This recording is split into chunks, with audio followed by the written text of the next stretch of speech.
Thank you so much. What will you do if you find a patient like this in your first appointment? What will you do? This will be a nightmare.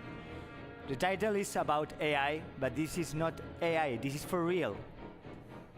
So this is the situation of Jesus' mouth. It's about something that never saw before. I don't know if you ever see something like this, but it was my first time and was so wow. Awesome. So how can we manage something like this? Because for me, it's really difficult to manage something when you get inside your clinic and you see this kind of mouth. This is for real. So we have to treat this patient, not to treat his mouth, to treat the patient. The patient is Jesus. Jesus, this is the situation of the X-ray, and this is how he's looking to me. This is a human. This is a person. So we have to treat Jesus as he deserves. So does it make sense to perform a full X treatment without a fully guided protocol, digital 100%? So Marta Revilla is telling us in 2025 that we need to use all the digital tools that we have at our clinic, and that will reduce the possibility of peri-implantitis. We need to use all the tools we have at the clinic. So just with one picture, we can take a picture of Jesus' mouth and we can transform it with the AI and give to him just because he has no self-esteem at all. So he needs to see something to find out how he's going to end up.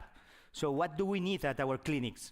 We need a chef that is taking the direction of all the staff, of all the team, to make a good planification, because if you don't planify your cases, you will end up with cases like this. We are watching every week cases like this at our clinic, but if you are 3 Michelin-star chef, you will direct and you will obtain always the same results.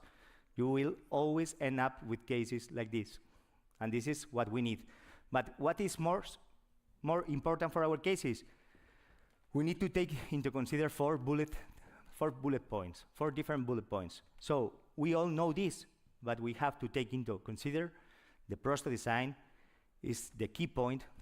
We need to know how it's going to finish our prosthesis before starting anything in a full X case. So Galucci is telling us that if you don't have the proper final restoration design, you will have peri-implantitis. And this is because you didn't plan at all your case. It's not a technician's fault, it's our fault. So 77% of the prostheses are not well designed. It's told by Schwartz in 2019 that has not a proper design and you will have peri-implantitis. Okay, so this is 1 year case. Look how the patient is now. Second bullet point, and really important, is the 3D implant position of our implants, and that is given by the first bullet point, the final design of the rehabilitation, the final rehabilitation of our patient. So we need to get into consider, and we need to place those implants. Blatch, Skibel, and Meda told us about this position because lab cannot receive prostheses like that. So we all know this, and we have to start with this before doing anything. We have to know how are going to be our implants placed. So third bullet point is the GBR. We need to have bone surrounding our implants. 2 millimeters bone. Brihuela and Monge tells us that the stability of the implants will be much higher with 1.5 to 2 millimeters of bone width. Fourth bullet point, and last but not least, is the soft tissue condition. We need to have 2 millimeters of keratinized tissue surrounding our implants. It's so important to know that, and Weber and Zhang and Wang is telling us the final implant will last if you have this keratinized tissue, okay? So now we know this, we will start with the case. So my name is Miguel Murua, I'm from Spain. I think it's my third or fourth time in Megamind, so thank you so much for the opportunity. So what is going to be my topic? My topic today is from human design to AI-driven predictability, full arch rehabilitation in hopeless dentition, okay? So this is the case, this is Jesus. This is about a history of a guy that is totally shy, he cannot speak at all. I was looking into him and he couldn't speak to me. He was not able to eat, never went to a dental clinic, never brushed his teeth. So it's a totally disaster. So what is the protocol in a case like this? Because maybe you can remove all the teeth, you can start by removing everything, but you have to think outside the box. Step one, you need to take extraoral, intraoral pictures, you need to get an STL file, you need to get the CBCT, and to see what is the situation of this mouth. Of course, we cannot save any teeth at all, but the most important thing for me was this picture, was how soft tissue in the lower jaw was. It was so crazy, and I talked to him and I said, look, Jesus, it's not as easy as remove those teeth and place the implants and everything is going to work. You need to take care of your mouth. If you don't take care of your mouth, everything will be a mess.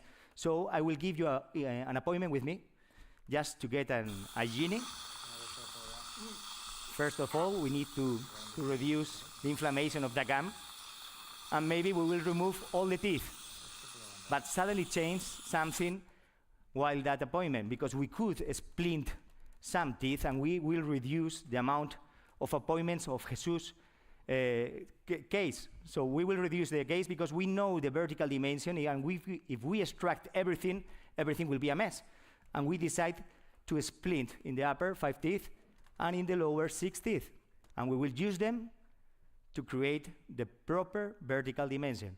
So using the eye, lab has designed these small markers that we will place into his mouth, and we will go from a real situation to a virtual one with the STL file. And we will give the lab the information, and it's mandatory to give them these 4 photos because they need to know how is he going to end up with the WhatsApp design. And lab will give us back this information of where are going to be Jesus' teeth.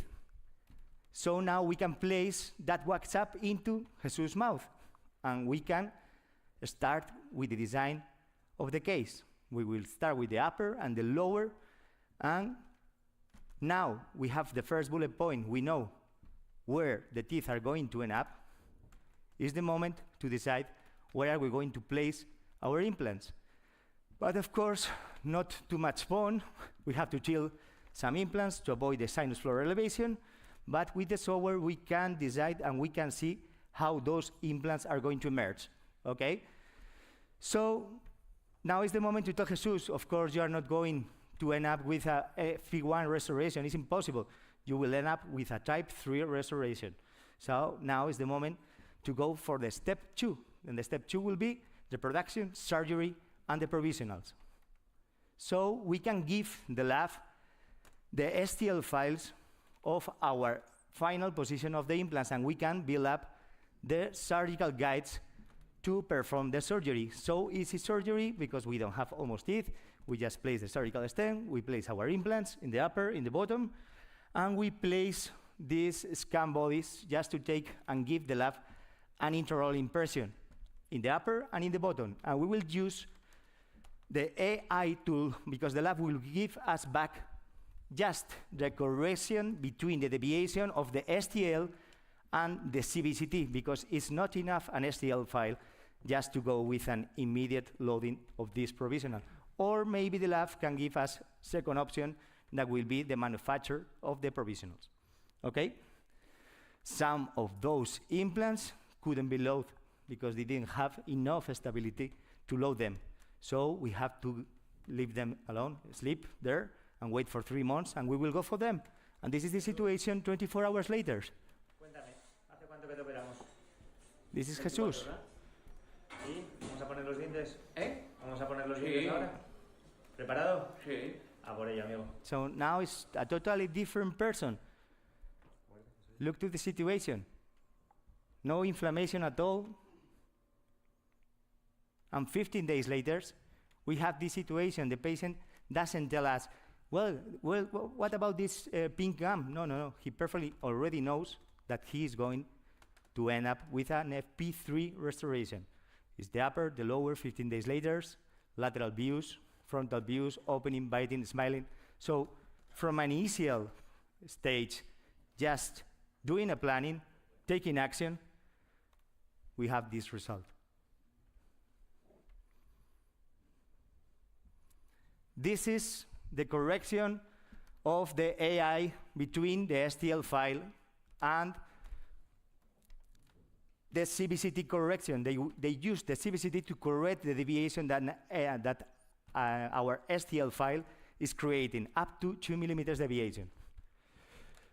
So this is not just said by me, it's said by literature that is telling us the comparison using the CBCT and the STL file. This is the time that takes AI to correct the deviation between the implants and the STL file. And 3 months later, here we are in this situation. It's now time to look for those implants that are sleeping. So we have this result, a little bit of plaque. We have to teach Jesus again. You have to brush your gum and you have to clean your teeth. Now it's time to remove the immediate loading. We remove it, and now it's time to look for those implants that were sleeping. And we place and we take a new intraoral scanner. We perform a new CBCT just to go for the second provisional. Look, Jesus is a totally different person. He now has self-esteem. And now he's smiling. We're laughing. He didn't have a job. He didn't have a girlfriend. Now he has a job. He has a girlfriend. So look how he's smiling. So do I. And now it's time for the final smile. 6 months later, 3 months later of the second provisional, we go for the final prosthesis. And now it's time to take an intraoral impression with the AI. Look to the first files with the markers. We can mix together all the DICOMs, all the STL files, all the wax up, final design, the correction between the deviation of the STL and the CBCT. We take some extraoral pictures. Now it's not needed to take a new CBCT for our patient, because with the second provisional, we did it. This is the gum. This is the stability of the gum. Now it's time to place those intraoral scan abutments. And we took our final impression. This is the situation of Jesus' mouth. And this is the final restoration. This article has just 3 weeks and is telling us that you can go straight without T-bases to the multi-unit with a full monolithic zirconia. And these are the different screws you can use, the different diameters you can use. But in our lab, all the prostheses are always checked with the final element analysis. And we know how is going to be the strength in each multi-unit that we are using. But this is for 10 years, Dr. Felix Bucher-Fennig and I have been working on this with 312 rehabilitations, just 24 fractures, just without T-bases. This is not just a single case. This is a case of 312 cases. So this is the final result of our patient. We have to design a proper prosthesis just for him to clean up the prosthesis, and this is a full monolithic zirconia. Look, totally different person now. And 1.5 years later, this is the situation. Now it's time to remove those prostheses and to look for how he's taking care of his mouth.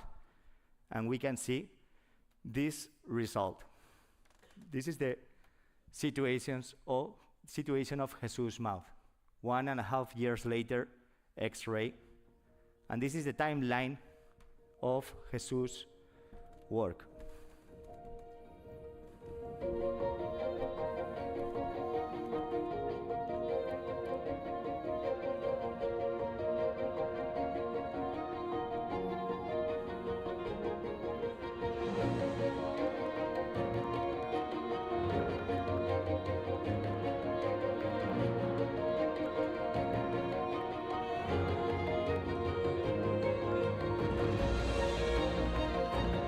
Es un cambio abismal.